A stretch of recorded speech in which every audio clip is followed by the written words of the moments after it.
বন্ধুরা, কৃষিকাজ একটি খুবই কঠিন কাজ, তাই কাজের দক্ষতা বাড়ানোর জন্য আমাদের কৃষকরা অনেক স্মার্ট কাজের পদ্ধতি, নতুন ও উদ্ভাবনী শ্রম পদ্ধতি তৈরি করেছে, যা বিশ্বের শীর্ষ উদ্ভাবকদেরও বিস্মিত এবং পরাজিত করে। এমন কিছু নতুন পদ্ধতি রয়েছে যা শুনতে পাগলাটে বলে মনে হয়, যদি নিজের চোখে না দেখেন তবে বিশ্বাস করা কঠিন। তাহলে এই স্মার্ট এবং নতুন পদ্ধতিগুলো কি, এবং এগুলো কি সত্যিই এতটা কার্যকর যতটা বলা হয়? তো এই সম্পর্কে বিস্তারিত জানতে পারবেন আজকের এই ভিডিওতে, তাই শেষ পর্যন্ত দেখতে হবে। আর এখনো যারা চ্যানেলটি সাবস্ক্রাইব করেনি তারা করে দিন। তো বন্ধুরা, এই ছবিটি দেখে আপনার কি মনে হচ্ছে? আপনারা কি জানেন কেন কৃষকরা পেঁপে গাছের কাণ্ড এভাবে আড়াআড়িভাবে ভেঙে ফেলেন, নাকি তারা এই পেঁপে গাছ ধ্বংস করছেন? আসলে এটি একটি খুব স্মার্ট পদ্ধতি।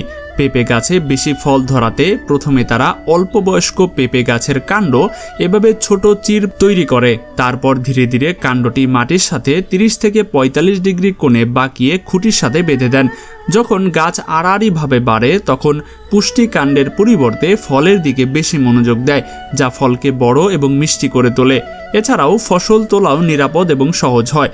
অন্যদিকে আড়াআড়িভাবে বাড়লে প্রবল বাতাস বা ঝড়েও গাছ সহজেই ভেঙে পড়ে না। এছাড়াও এটি একটি খুবই মজার লোকজ পদ্ধতি যা লিঙ্গ পরিবর্তন নামে পরিচিত, যা পুরুষ পেঁপে গাছকেও ফল দিতে সাহায্য করে। দেখতে যেন পেঁপে গাছ ধ্বংস করছে, কিন্তু অজান্তে তা বেশি ফল ধরাতেই মূলত সাহায্য করছে। এই ছবিগুলো দেখুন। আপনারা কি জানেন কেন তারা এই টুথপিক দিয়ে তরমুজের বোটায় ফুটিয়ে দেন? এতে কি তরমুজের বৃদ্ধির ক্ষতি হয়? আসলে এটি তরমুজ ফাটা রোধ করার একটি পদ্ধতি, কারণ যখন তরমুজ পেয়ালার মুখের মতো বড় হয় তখন সাধারণ বর্ষাকাল পড়ে। যদি গাছ বেশি পানি শোষণ করে তাহলে তরমুজের ভেতরে চাপ বেড়ে যায় এবং তা ফুলে ফেটে যেতে পারে।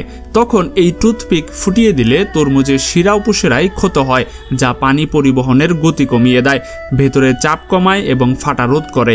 খুব স্মার্ট এবং উপকারী পদ্ধতি, তাই না? বন্ধুরা, এই ছবি দেখে আপনারা কি অনুমান করতে পারেন কৃষকরা আসলে কি করছে? এটি হলো আমেরিকা এবং কানাডার কৃষকদের ইঁদুর ধ্বংস করার পদ্ধতি। আমাদের দেশে গর্ত খুঁড়ে বা ইঁদুরের ফাঁদ ব্যবহার করার পরিবর্তে এখন তারা একটি খুবই স্মার্ট এবং নতুন পদ্ধতি ব্যবহার করে গর্তের ভেতরে লুকানো ইঁদুর ধ্বংস করতে তা সংকুচিত গ্যাস ব্যবহার করে। তারা কম্প্রেসারে মিথেন গ্যাস ভরে, তারপর নলটি গর্তের মুখে রেখে ট্রিগার চেপে দেন। একটি বোমা বিস্ফোরণের মতো বড় বিস্ফোরণ ঘটে, যা গর্তের ভেতরে লুকানো ইঁদুর ধ্বংস করার পাশাপাশি গর্তটাও ভেঙে ফেলে, এবং এই ধ্বংসাত্মকটি প্রাণীটির সম্পূর্ণ বিনাশ ঘটায়। ফাঁদ বা বিষ ব্যবহার করে ঐতিহ্যবাহী পদ্ধতির তুলনায় এই ইঁদুর ধ্বংসের পদ্ধতি অনেকাংশে বেশি কার্যকর এবং খুবই নিরাপদ। বন্ধুরা, আপনাদের মতে এই পদ্ধতিটি কি আমাদের বাংলাদেশের গ্রামে প্রয়োগ করা সম্ভব? ভিডিওর নিচে অবশ্যই কমেন্ট করে জানাবেন।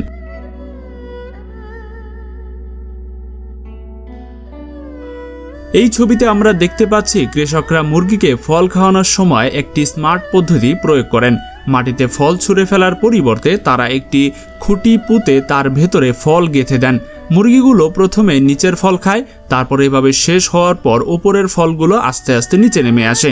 এতে খাবারের সর্বোচ্চ ব্যবহার করা হয়। মুরগিকে নিচের ফল শেষ করেই উপরের ফল খেতে হয়, যা সম্পূর্ণ খাবারের অপচয় রোধ করে। এভাবে খাবার ঝুলিয়ে ঝুলিয়ে রাখলে মুরগি বেশি খেতে উদ্দীপ্ত হয়। একসঙ্গে অনেকগুলো ফল খাওয়ার পরিবর্তে তারা একটি একটি ফল খাওয়ার উপরে মনোযোগ দেয়। কম বিকল্প থাকায় মুরগিগুলো প্রতিযোগিতা করে এবং বেশি খায়, আর খাবারের অপচয় হয় না। বন্ধুরা, এই ছবিগুলো দেখে আপনার কি মনে হয় এই ভেড়াগুলোর শরীরে এরকম কাটার বর্ম কেন পরানো হচ্ছে? আসলে এটি কৃষকদের নিজেদের ভেড়ার পালকে নেকড়ে থেকে রক্ষা করার পদ্ধতি।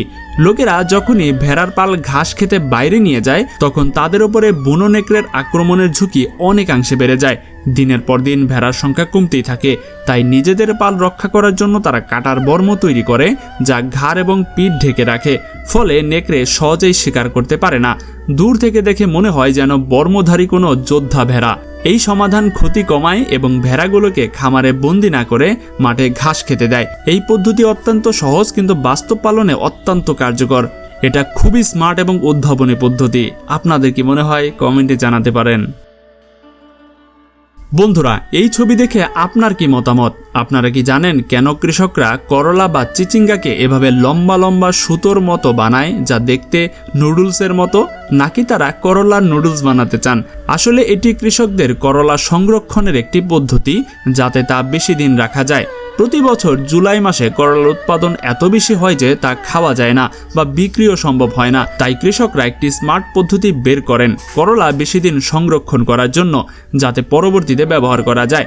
তারা করলাগুলো একটি ঘূর্ণায়মান অক্ষে বসান, তারপর ছুরি দিয়ে খোসা ছাড়িয়ে লম্বা লম্বা সাদা সুতোর মতো বানান, যা দেখতে নুডলসের মতো। এই তাজা করলার সুতাগুলো পরবর্তীতে রোদে শুকানোর জন্য দড়িতে ঝুলিয়ে দেওয়া হয়। এগুলো হালকা শুকনো এবং কিছুটা শক্ত হয়, যা খুব দীর্ঘ সময় সংরক্ষণ করা যায়। রান্নার সময় শুধু ভিজিয়ে নরম করলেই ভাজা, ঝোল বা অন্যান্য খাবার বানানো যায়। খুবই স্মার্ট পদ্ধতি, তাই না?